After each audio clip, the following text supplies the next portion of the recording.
The sun hung low over the familiar hills of Peppa Pig's world, casting a warm, golden glow across the grassy fields. Peppa, the cheerful little pig with her rosy cheeks and bright red dress, giggled as she splashed in her favorite muddy puddle. The squelch of wet earth beneath her hooves was a symphony of delight, a ritual she performed countless times before. "Oh, I do love muddy puddles," she squealed, her voice high and carefree, echoing to the quiet afternoon. But today, something was different. As she leaped into the puddle once more, a faint itch prickled at the back of her neck. She scratched it absently, her tiny hoof brushing against her skin, but the sensation only grew sharper, like a needle burrowing deeper. Peppa paused, tilting her head. The itch spread, a creeping unease slithering down her spine. She glanced at her reflection in the murky water and froze. Tiny black bubbles, like festering sores, were rising beneath her pink flesh, dotting her arms and legs. They pulsed faintly, as if alive, each one swelling and shrinking with a rhythm that matched her quickening heartbeat. "What's this?" she murmured, her voice trembling. She rubbed harder, but the bubbles multiplied, bursting open to reveal glistening, oozing patches. A sharp gas escaped her as the skin on her snout began to peel, curling back like damp paper to expose raw, twitching muscle underneath. The transformation came swiftly, a grotesque unraveling of everything Peppa had ever been. Her eyes bulged, swelling grotesquely until they seemed ready to pop from their sockets, the white streaked with red veins. Her ears, once perky and soft, twisted into gnarled, brittle shapes, snapping audibly as they bent backward.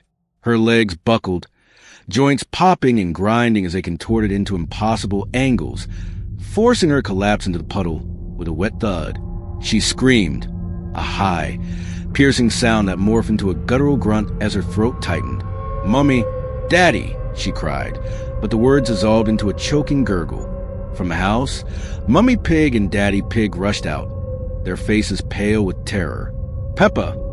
Mummy Pig shrieked, her apron flapping as she stumbled toward the puddle.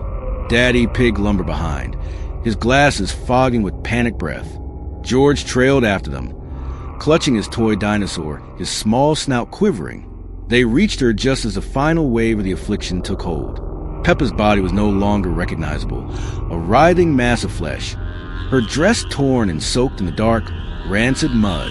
Her bloated eyes stared up at them, pleading, but her mouth could only twitch, oozing a thick, black slime. Mummy Pig reached out, her hooves trembling, but recoiled as the slime burned her skin.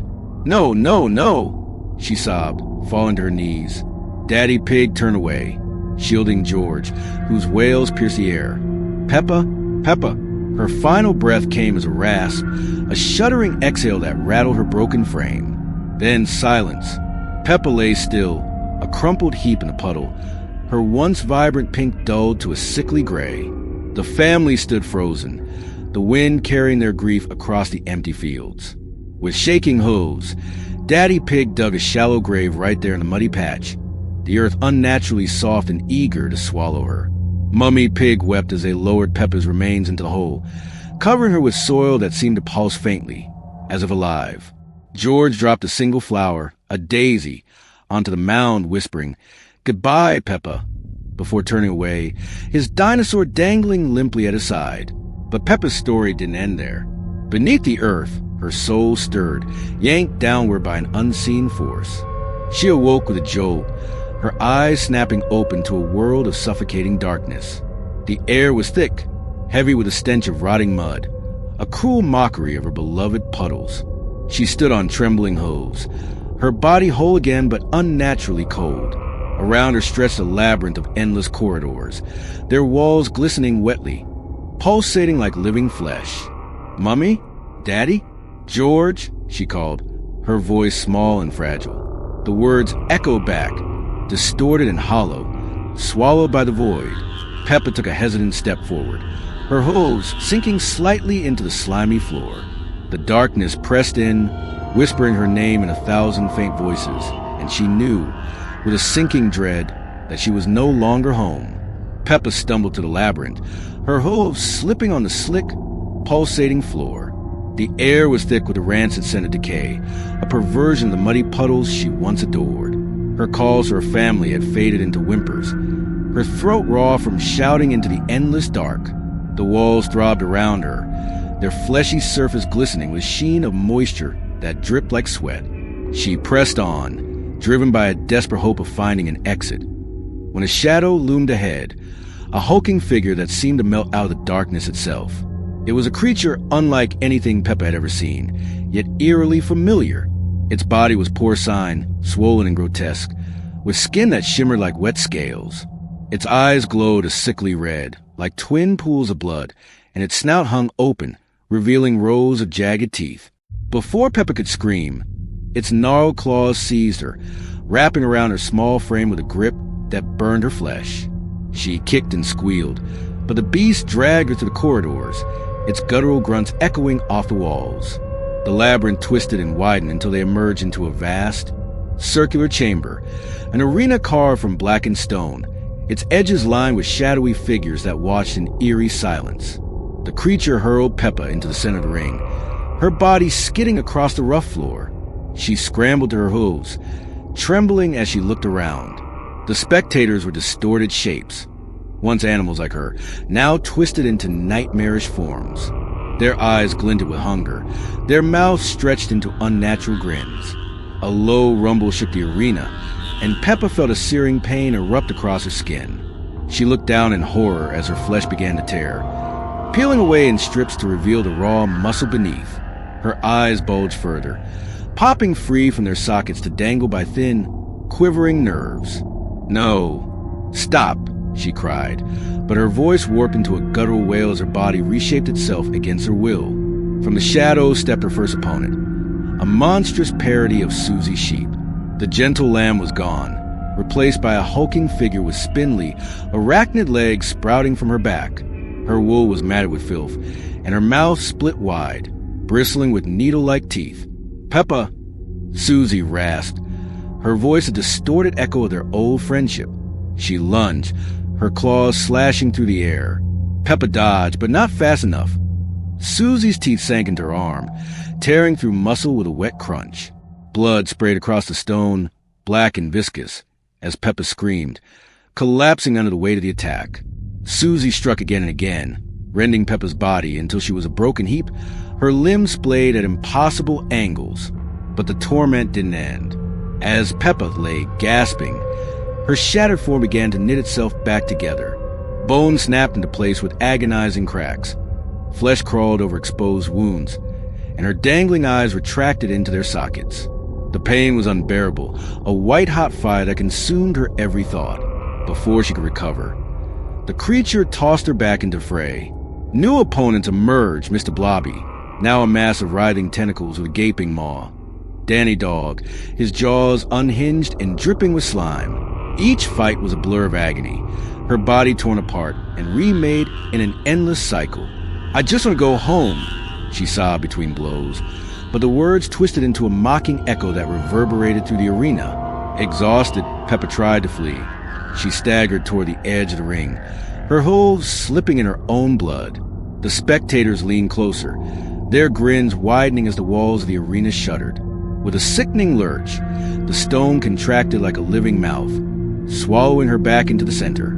The creature loomed over her, its red eyes gleaming with sadistic delight. Again, it growled, its voice a rumble that shook her bones. Peppa's mind teetered on the brink, her pleas dissolving into a hysterical laugh, a sound so unlike her that it chilled even the monstrous onlookers. As she was forced into yet another fight, the labyrinth swallowed her cries, leaving only the wet sound of tearing flesh and the distant memory of a little pig who once loved to play. Peppa's broken form staggered to the labyrinth, her once rosy skin now a patchwork of scars and oozing sores. The arena's brutality lingered in her bones, each step a reminder of the endless cycle of destruction and regeneration. Her mind was fraying, unraveling like a threadbare cloth, her laughter from the last fight still echoing faintly in her ears. Sharp, unhinged, not her own. The walls pulsed around her, their fleshy rhythm a cruel heartbeat that mocked her suffering. She barely noticed when unseen hands seized her, their grip cold and slippery, dragging her through a narrow passage into a new chamber. The room was a cavern of shadows, its walls lined with jagged, obsidian mirrors that gleamed like black ice. Peppa's reflection stared back at her, a grotesque caricature of the pig she'd been, with hollow eyes and a mouth stretched too wide. Before she could turn away, the mirrors shimmered, and her memories flooded in, vivid and merciless. She was back in the muddy puddle, the day of her death. The itch returned, clawing at her skin as black bubbles erupted once more. She felt her body collapse again, her screams drowned by the gurgling slime in her throat. But this time, she saw Mummy Pig's face, tear-streaked, helpless, reaching for her, and Daddy Pig turning away, his shoulders shaking. George's wails pierced her ears, a sound that carved itself into her soul.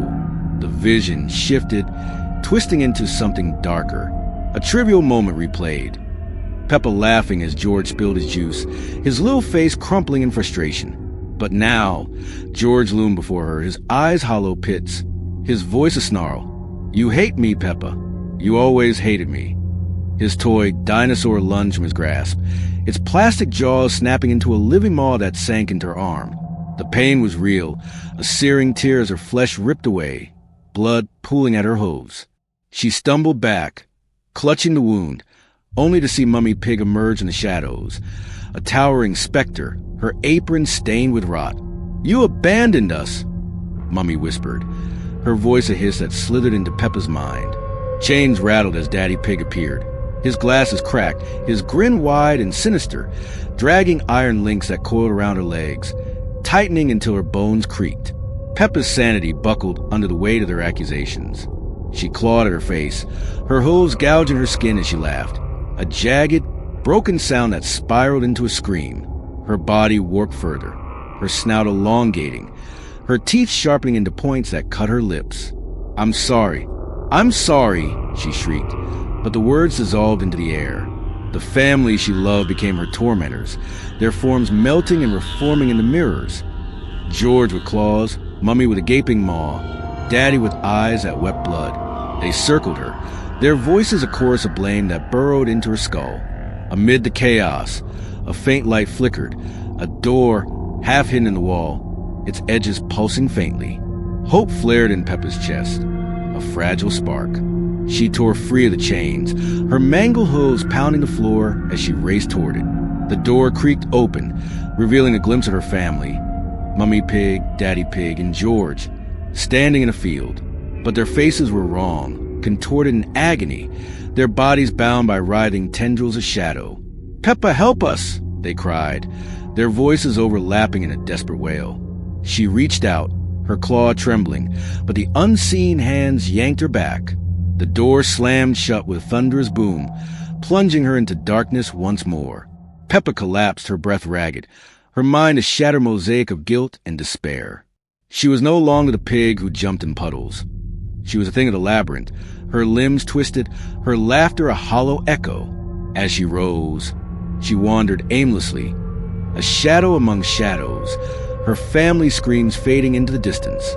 The mirrors reflected her final form, a creature of jagged edges and endless sorrow, condemned to roam the labyrinth forever. The air grew still, swallowing her last whisper, "I just want to go home," as the darkness claimed her completely.